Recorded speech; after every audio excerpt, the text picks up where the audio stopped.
How's it going, everybody? Ed Ricker here, and this is the HGLRC Sector 5 version 3 DJI Edition 6S Crossfire. After reviewing the HGLRC Veyron Cinewhoop a month or two ago, I was going to take a little break from reviewing HGLRC, but the Sector 5 caught my eye. It has a lot of specs, a lot of interesting features and additions that I just wanted to try out and see what this conglomeration of parts and ideas would be like in the sky. The HGLRC Sector 5 is an impressive looking quad. It'll catch the eye, it'll turn some heads. However, some of the things that make it visually stunning also make it heavy, and also maybe there are somewhat unnecessary parts that maybe would hinder its flight efficiency.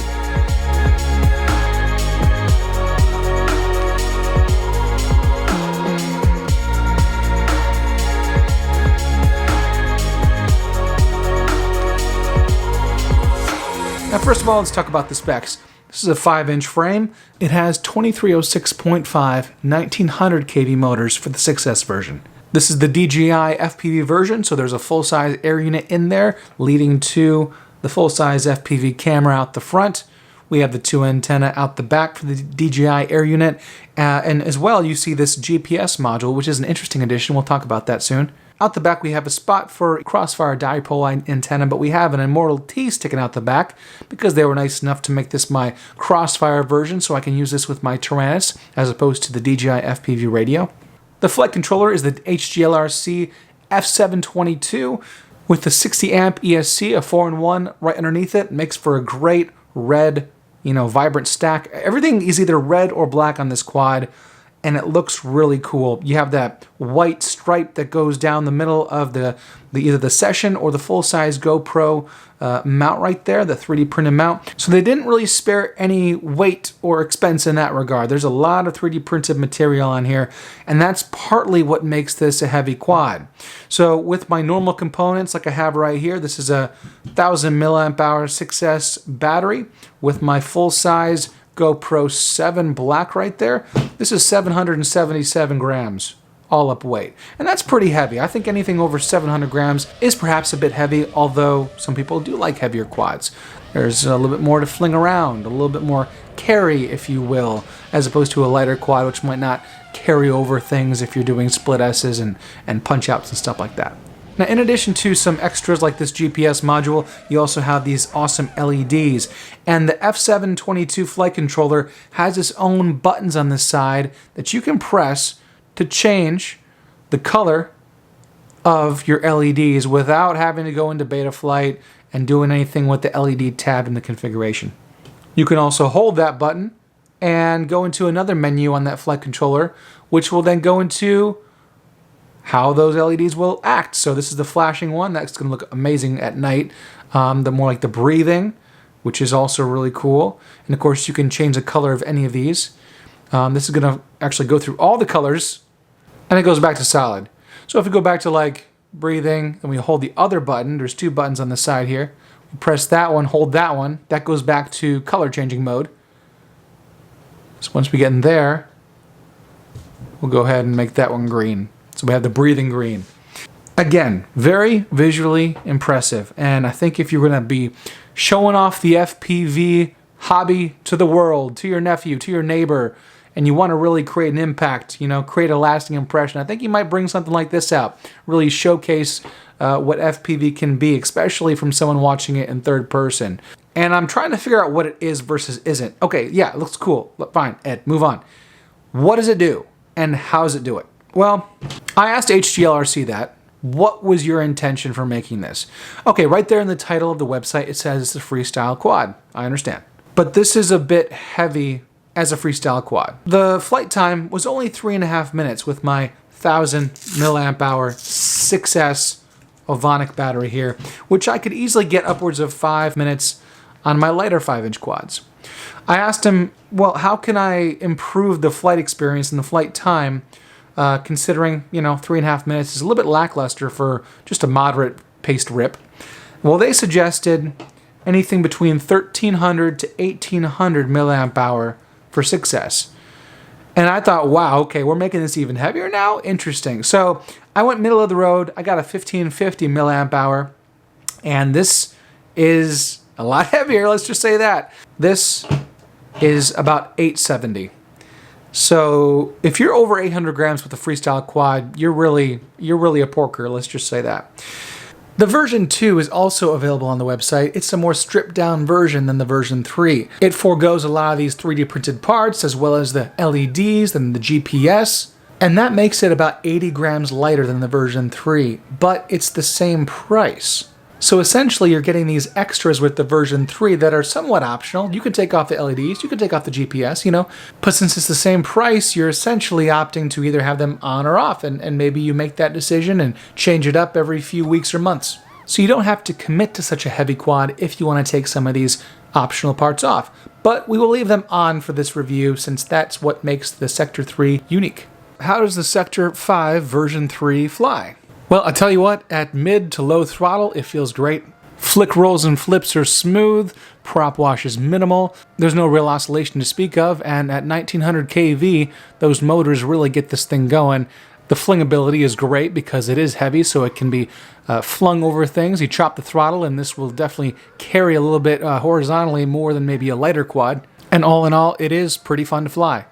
However, you start pushing up to a high throttle range, and that's when you start seeing some crazy oscillations. You'll start to hear some trill in the motors, like a Spanish-speaking quad, perhaps, rolling its R's.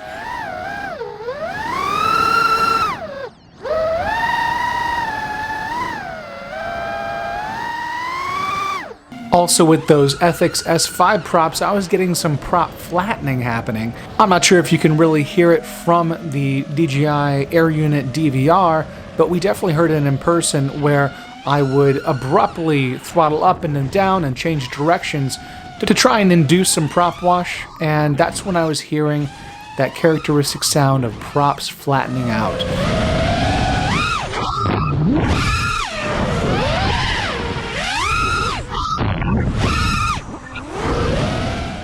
At max throttle, the oscillations really come out of the woodwork, and we got some jello in the video.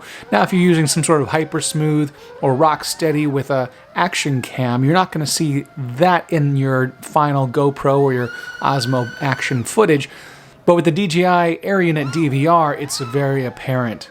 I think it flies better using a 1000 milliwatt battery, but of course then you're getting some of that shorter flight time between 3:15 and 3.5 minutes of flight time, which I would consider to be a low amount of flight time.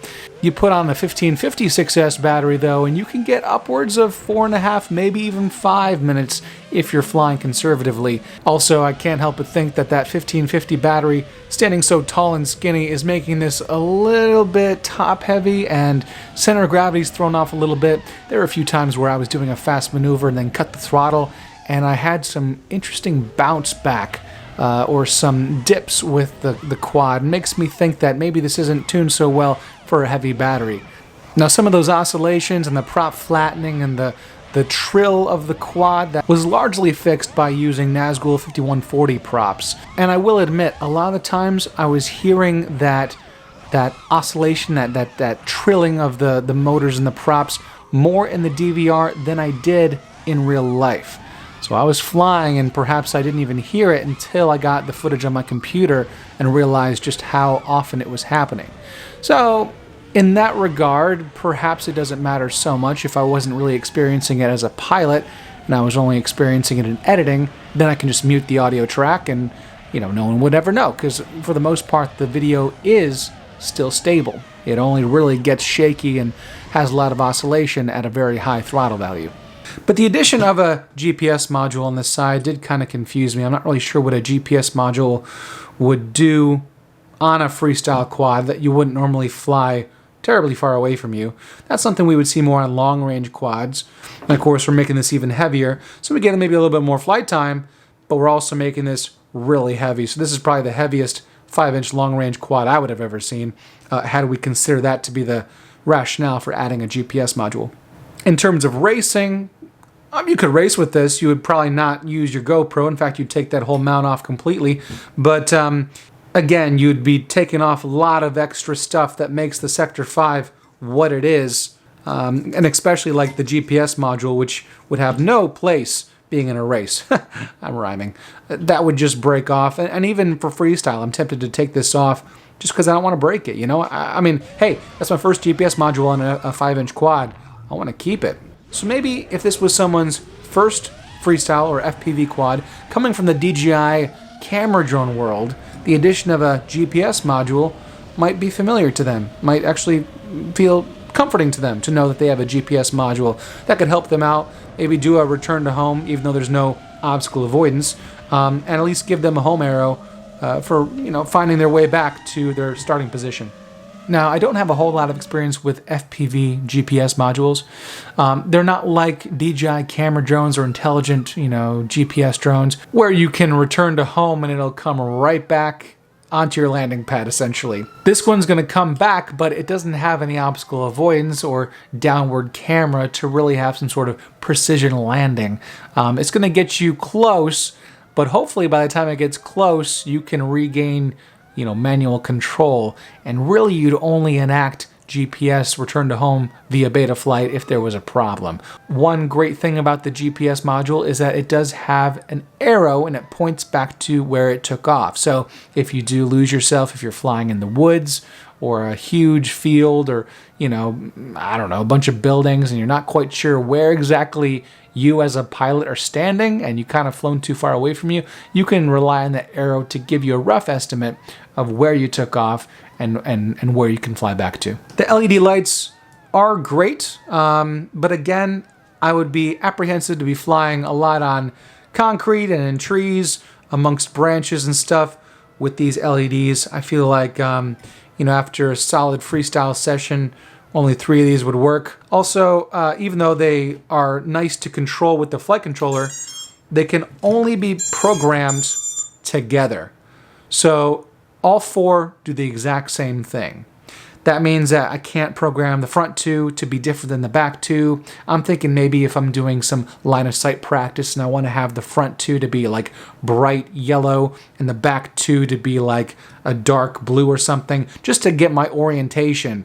Right now we're using the specific flight controller's feature to be able to hook up these LEDs this way. Otherwise, we'd have to be doing it normally and then programming with Betaflight and bypassing these, convenient buttons. The quad comes with both the full-size GoPro mount as well as a session mount, and it's pretty easy to go back and forth. However, the camera mount doesn't go any lower than 25 degrees, and I've been kind of experimenting with 15 to 20 recently, so I would have liked to see it maybe a little bit lower. So the website also reiterates some of those battery milliwattage recommendations. So using the 1550 milliamp hour battery 6S right here, that's middle of the ground, that's middle range for what they suggest. Very, very blocky. This fits a lot better in there, and if I use this, I have to have it standing upward. I can't have it to the side. If you did mount the battery in a way that would feel maybe a little bit more secure, you're really running the risk of a prop strike if this prop bends at all. You really have to mount this battery standing upright, which is so awkward. It's very awkward, just to make sure those props aren't going to hit that battery. And you'll also see that this padding that they have, this battery pad, really needs to be lengthened a little bit for that reason. Because here I am trying to get a nice center of gravity front to back, and this battery's kind of just hanging off that battery pad pretty far. So add yourself a little bit more padding on the back of that would be nice. Finally, even though this came with Ethics S5 props, it didn't come with prop nuts, which I thought was a very strange omission. I'm sure it was made by mistake, but my suggestion to HDLRC is to double check their packaging, because that's a pretty serious omission as well. You can't fly this quad without prop nuts. There are 8 screws on the top plate. Now in terms of serviceability, looks like there's a lot attached to the top plate.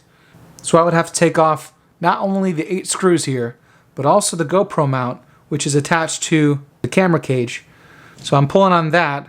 I'm also pulling on this, which is, we got the GPS and the Crossfire Nano all kind of connected here. It's all wired up, so I can't pull it any further out than this. So there are a lot of spots to reroute these LEDs to bypass the LED button control there. Looks like that's where the GPS is wired up right there, and then we got the crossfire right there. And then looks like underneath is where the air unit is coming through a harness, so that's nice. And then our ESC harness underneath.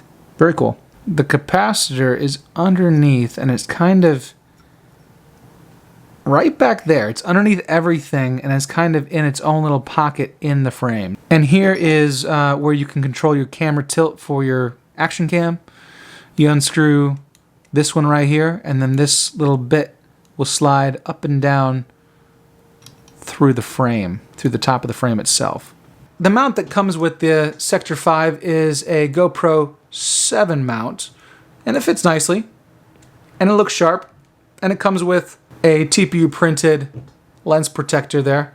So I mean that's good, but it's a 7, and we have 8s out now. And I'd like to use an 8, and I asked them if they have an 8 mount able to be printed yet. They said no. They're working on it. Now this is not a budget quad, especially because it has DJI FPV in there, so it maybe bumps up the price a little bit. It's $400 for just the quad, and if you want to add like a crossfire or something like that, it's going to be about $425. So what am I going to do with this quad? I'm probably going to use it to show off. I'm going to show off to my neighbors, to my parents, whoever has never seen an FPV quad in action before. This might be the one to bring out to blow minds. But am I going to really do a lot of freestyle? Am I going to like push my limits with this quad? No, it's too delicate. Anyway, thank you so much to HGLRC for sending this to me. If you're interested in this quad, check the link in the video description. And until next time, happy flying.